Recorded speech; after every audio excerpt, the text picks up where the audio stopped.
சங்கதி 24 செய்திகளோடு இணைந்திருக்கிறீர்கள். விரிவான செய்திகளுக்கு செல்ல முன்னதாக முதலில் இன்றைய நாளுக்கான தலைப்புச் செய்திகள். ராணுவ தாக்குதலில் பலியாகிய தமிழ் இளைஞன் பாதுகாப்பு அமைச்சர் வெளியிட்டுள்ள தகவல். ராணுவமும் புலிகளும் குற்றங்களை ஒப்புக்கொள்ள வேண்டும் வலியுறுத்தும் அமெரிக்கா. இலங்கையில் அச்சுறுத்தலுக்குள்ளாகும் பத்திரிகையாளர்கள் கேள்வி எழுப்பியுள்ள அமெரிக்க தூதரகம். பிள்ளையானின் துப்பாக்கிதாரி மட்டக்களப்பில் அதிரடியாக கைது. மாவீர தினத்தில் புலிகளை சுட்டிக்காட்டி கைது செய்யப்படும் தமிழ் இளைஞர்கள் அமெரிக்கா கிளப்பிய சர்ச்சை. மாணவர்களை இலக்கு வைத்து போதைப்பொருள் விற்பனை இளம் தம்பதி கைது. இலங்கையில் அரங்கேறிய படுகொலைகள் அமெரிக்கா வெளியிட்டுள்ள அறிக்கை. வடக்கு கிழக்கில் ராணுவத்தின் அடாவடி CVK சிவஞானம் தெரிவிப்பு. தொடர்வன விரிவான செய்திகள். முல்லைத்தீவு முத்தையன்கட்டு ராணுவ முகாமில் இடம்பெற்ற சம்பவம் தொடர்பில் நீதியான விசாரணை இடம்பெற்று வருவதாக பொதுமக்கள் பாதுகாப்பு அமைச்சர் ஆனந்த விஜயபால தெரிவித்தார். மேலும் தவறு செய்தால் யாரென்றாலும் அவர்களை நீதியின் முன்பாக நிறுத்துவது எமது பொறுப்பாகும் என்றும் அவர் குறிப்பிட்டுள்ளார். மட்டக்களப்பு மாவட்ட அபிவிருத்தி குழு கூட்டம் இன்றைய தினம் பழைய கச்சேரி மண்டபத்தில் இடம்பெற்றது. அதில் கலந்து கொண்ட பின்னர் பொதுமக்கள் பாதுகாப்பு அமைச்சர் ஆனந்த விஜயபால இவ்வாறு தெரிவித்திருந்தார். உள்நாட்டுப் போரின் பொழுது இடம்பெற்ற குற்றங்கள் உட்பட கடுமையான மனித உரிமை மீறல்களுக்கு தாமதமின்றி நீதியை வழங்கவும் வரலாற்று வாய்ப்பை பயன்படுத்திக் கொள்ளுமாறு ஐக்கிய நாடுகள் மனித உரிமைகள் அலுவலகம் இலங்கை அரசாங்கத்தை வலியுறுத்தியுள்ளது. ஐநா மனித உரிமைகள் உயர் சாணிகர் வோல்கர் டக்கின் அண்மைய இலங்கை விஜயத்தின் பின்னர் வெளியிடப்பட்டுள்ள இலங்கையில் மனித உரிமைகளின் நிலைமை குறித்து விரிவான அறிக்கையில் இந்த விடயங்கள் தெரிவிக்கப்பட்டுள்ளன. அதற்கமைய அரச படைகள் மற்றும் விடுதலை புலிகள் ஆகிய இரு தரப்பினராலும் இழைக்கப்பட்ட தவறுகளை அந்த தரப்புகள் முறையாக ஒப்புக்கொள்ளவும் விரிவான பாதுகாப்புத்துறை சீர்திருத்தங்களை மேற்கொள்ளவும் சுயாதீன சிறப்பு ஆலோசகருடன் ஒரு அர்ப்பணிப்புள்ள நீதித்துறை பொறிமுறையை உருவாக்கவும் வோல்கர் டக் அழைப்பு விடுத்துள்ளார். இலங்கையில் உணர்ச்சிகரமான தலைப்புகளில் செய்தி சேகரிக்கின்ற பத்திரிகையாளர்களை துன்புறுத்துதல் மற்றும் மிரட்டுதல் தொடர்பில் அமெரிக்கா குற்றம் சுமத்தியுள்ளது.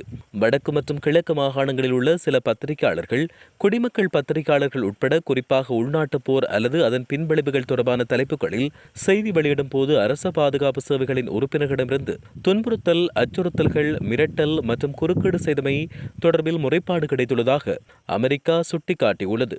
தமிழ் பத்திரிகையாளர்கள், இராணுவ அதிகாரிகள் புகைப்படங்களின் நகல்களையும் நிகழ்வுகளில் கலந்து கொண்டோரின் பட்டியல்களையும் கட்டுரைக்கான ஆதாரங்களின் பெயர்களையும் கோரியதாக தெரிவிக்கப்பட்டுள்ளது.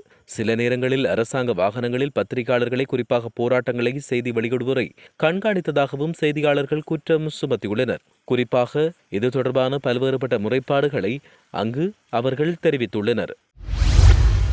பிள்ளையான் எனப்படும் முன்னாள் ராஜாங்க அமைச்சர் சிவனேசதுரை சந்திரகாந்தனுக்கு நெருக்கமானவர் என்று கூறப்படும் ஒருவரே குற்றப்புலனாய்வு திணைக்களத்தினால் கைது செய்யப்பட்டுள்ளார்.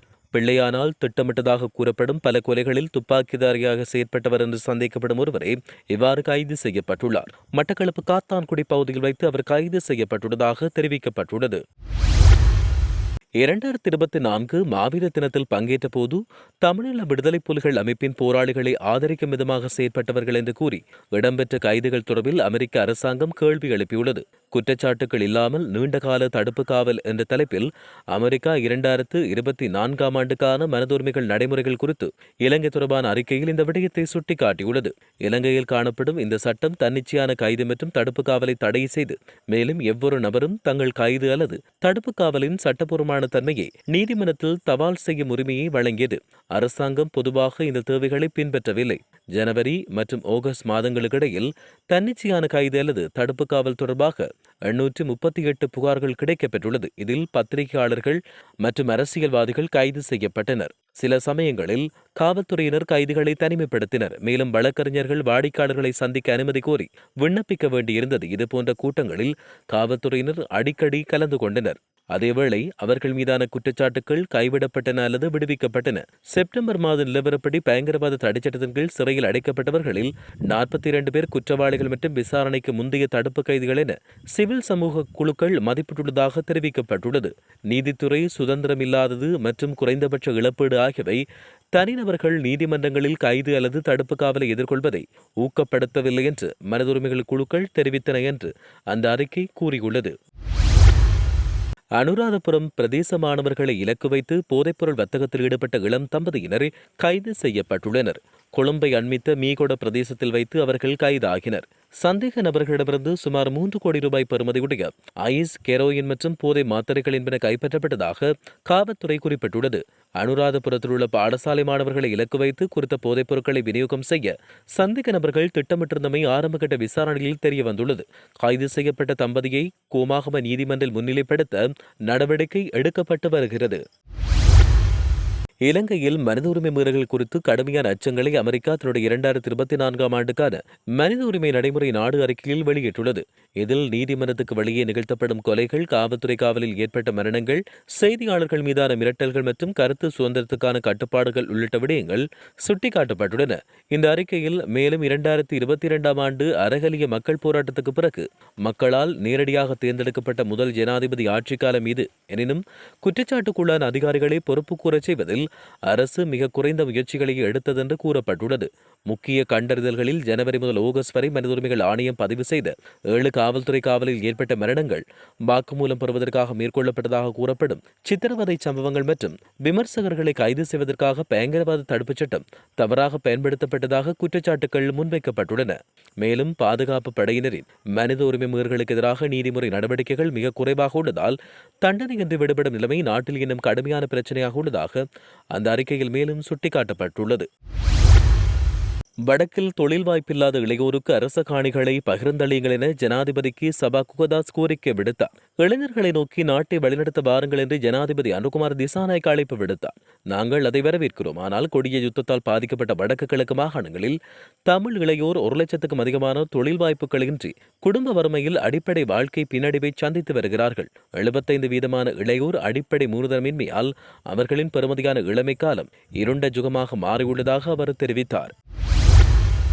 வடக்கு கிழக்கில் மக்கள் சரிந்து வாழ்கின்ற பகுதிகளில் அமைந்துள்ள ராணுவ முகாம்கள் அகற்றப்பட வேண்டும் என்ற கோரிக்கையின் அடிப்படையில் எதிர்வரும் 18ஆம் தேதி வடக்கு கிழக்கு தலைவிய ரீதியில் பூரண ஹர்த்தாலுக்கு அழைப்பு விடுக்கப்படுவதாக இலங்கை தமிழரசுக் கட்சியின் தலைவர் CVK சிவஞானம் தெரிவித்தார். அத்துடன் முத்தையன்கட்டில் ராணுவத்தால் வரவழைக்கப்பட்டு காணாமல் போன நிலையில் சடலமாக மீட்கப்பட்ட சம்பவத்தை அதனை மட்டுமே சுட்டிக்காட்டி எங்களுடைய கோரிக்கையை வலியுறுத்துவதற்காகவே இந்த ஹர்த்தால் அழைக்கப்பட்டுள்ளதாக அவர் தெரிவித்தார். யாழ்ப்பாணத்தில் இன்று இடம்பெற்ற ஊடகவியலாளர் சந்திப்பின் போதே அவர் இவ்வாறு தெரிவித்தார். இலங்கையில் உள்ள மனித உரிமைகள் மற்றும் மேம்பாட்டுக்கான உள்ளூர் அரசு சாரா நிறுவனம் கொக்கு தொடுவாய் மனித புதைகுழி குறித்து வெளியிட்ட அறிக்கை தொடர்பில் அமெரிக்க அரசாங்கம் கேள்வி எழுப்பியுள்ளது. கண்டுபிடிக்கப்பட்ட மனித எச்சங்களில் பல உடல்களில் துப்பாக்கிச் சூட்டுச் சம்பவங்கள் மற்றும் உடல்களில் இருந்து துணிகள் கிழிக்கப்பட்டதற்கான சான்றுகள் காணப்படுவதாகவும் இது வன்முறை மற்றும் உடல் ரீதியான அத்துமீறல் தெளிவாக இந்த வழக்கை குறிக்கிறது என்றும் அமெரிக்கா சுட்டிக்காட்டியுள்ளது. இலங்கையில் இடம்பெற்றதாக கூறப்படும் காணாமல் போதல் மற்றும் கடத்தல் தொடர்பில் அமெரிக்கா தன்னுடைய 2024ஆம் ஆண்டுக்கான மனித உரிமைகள் நடைமுறைகள் குறித்து இலங்கை தொடர்பான அறிக்கையில் இதை சுட்டிக்காட்டியுள்ளதாக தெரிவிக்கப்பட்டுள்ளது. மன்னார் காற்றாலை தொடர்பில் ஜனாதிபதி சாதகமான பதிலை எமக்கு வழங்க வேண்டும் என 11வது நாளாக முன்னெடுக்கப்படும் போராட்டத்தில் மக்கள் கோரிக்கை விடுத்துள்ளனர். மன்னாரில் மக்களின் எதிர்ப்பை மீறி 2வது கட்டமாக முன்னெடுக்கப்பட்டு வரும் காற்றாலை மின்கோபுரம் அமைக்கும் நடவடிக்கை மற்றும் கனியமணல் அகழ்வு போன்றவற்றுக்கு எதிர்ப்பு தெரிவிக்கும் போராட்டம் இன்றைய தினம் முன்னெடுக்கப்பட்டது. இந்நிலையில் ஜனாதிபதிக்கும் மன்னாரில் இருந்து சென்ற குழுவுக்கும் இடையில் விசேட சந்திப்பு இடம்பெறவுள்ள நிலையில் குறித்த பிரச்சினைக்கு உரிய தீர்வு கிடைக்க வேண்டும் என்ற கோரிக்கையை முன்வைத்து மன்னாரில் தொடர்ச்சியான போராட்டங்கள் முன்னெடுக்கப்பட்டு வருவதாக தெரிவிக்கப்பட்டுள்ளது. தொடர்ச்சியாக சுழற்சி முறையில் மன்னார் நகர சுற்றுவட்ட பகுதியில் போராட்டம் முன்னெடுக்கப்பட்டு வருவதோடு எதிர்ப்பு ஊர்வலமும் முன்னெடுக்கப்பட்டு வருகின்றது. இத்துடன் செய்திகள் யாவும் நிறைவு பெறுகின்றன. மேலதிக செய்திகளுக்காக சங்கதி 24.com உடன் இணைந்திருங்கள். வணக்கம்.